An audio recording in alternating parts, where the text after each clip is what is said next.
As we thought about the title for the conference, our decision was a deliberate one, and that's Leading Social Innovation Models for Sustainable Impact. At Claremont McKenna College and through the Kravis Leadership Institute, we're all about developing responsible leaders. Young adults who understand that leadership is not a title, it's not a position. It's not something that you hold, but how you perform. CMC's integration of liberal arts and leadership didn't start 22 years ago. It goes back to the founding of the college in 1946. Embedded in the ethos of CMC is the spirit of innovation, thinking out of the box, challenging status quo. This conference is remarkably now in its 22nd year, initiated and sustained by both the prescient vision and generous financial support of Henry Kravis and Marie-Josée Deroulet. Their vision to integrate cutting-edge leadership experience and training into undergraduate education and to connect the world of leadership ideas at CMC to leaders in the broader society has generated what I believe is the most exciting integration of liberal arts and leadership education anywhere in the world. The symposium today brings together teachers and learners as we explore how the art of social change can be taught, how learning through this art provides opportunities for profound life changes for our young adults while moving the needle on getting people out of poverty.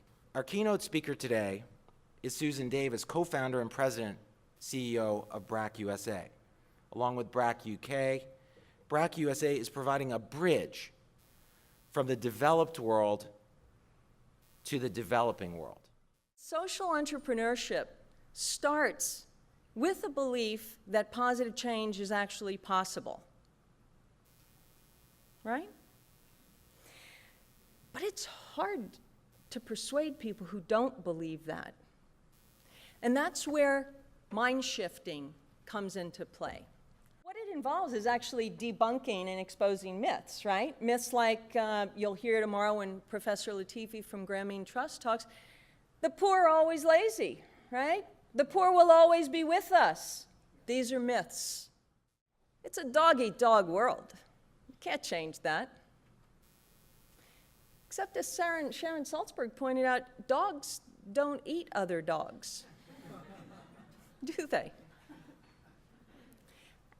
We can, in fact, challenge many of the myths, many of the stereotypes that we carry around with us, but we don't even see what we're battling, and that's part of our challenge. So the key question, I think, for us in the next couple of days is to what do we think, to what is worth devoting our life's energy to? Right? And what we're talking about in devoting our life's energy challenges us at a fundamental level. All that said, we identified 5 skills here that we thought were particularly important within coalition building for social entrepreneurs. For example, they have to negotiate. Well, so do commercial entrepreneurs, but they tend to negotiate a contract. In the social arena, we might negotiate a memo of understanding. I certainly had to do that at least once. But more often than that, we're actually negotiating the vision of whatever that coalition is, and we're negotiating the distribution of power within it. So as we think about incorporating volunteers in what we do, remember these are people who are attracted by our mission, who actually really want to make a difference. They want to help. But they come in all flavors. I mean, all sizes, all shapes, all levels of commitment, all levels of skill, all levels of education, all levels of tolerance for ambiguity, and there's an awful lot of that in social enterprise.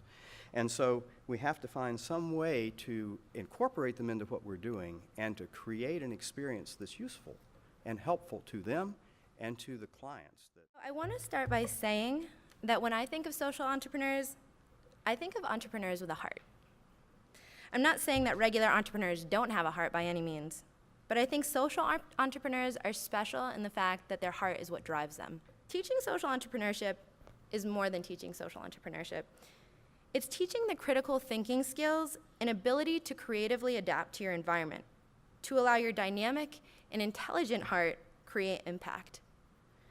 We shouldn't continue to teach our students only to do research and produce reports that gets filed away in inaccessible drawers. Is that teachers are encouraged to think beyond didactic teaching methods. And in many places, you have these long lectures where you lose students and they're basically going to sleep in the class and they're not being able to relate to some of the issues that are going on. And you have to get students passionate about the issues they're studying. Otherwise, you cannot create commitment. And part of that is engaging them in debates, challenging them to think beyond the box, helping them to role play, helping them write their own case scenarios. So the design thinking process is not linear. It's a process that relies heavily on deep user empathy. It starts with the users. It doesn't start with, I have an idea for what I want to fix and now I want to go out and test it. It's the other way around. So Let's create the type of mindset that encourages experiential learning. This way, students can apply those theories and models from class to what happens in the field where impact lies. Instead of teaching our students to be social entrepreneurs, let's teach them to be entrepreneurial. Let's throw away our entrepreneur's intimidation factor that makes people think it's only about starting a company.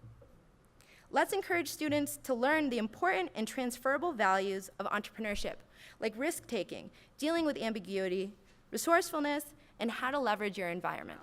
So it relies very heavily on spending time with the families, looking at a range of different options and opportunities, creating opportunity statements. So rather than saying, this is the problem, this is how I'm going to fix it, it's how can we use things that are already existent in this community or meaningful to this community or valued by the community to solve things that this community has identified they themselves would like to work on. You can create problems in a community if you don't actually sensitize your students to where they're going, what they're doing. Ethical issues can arise.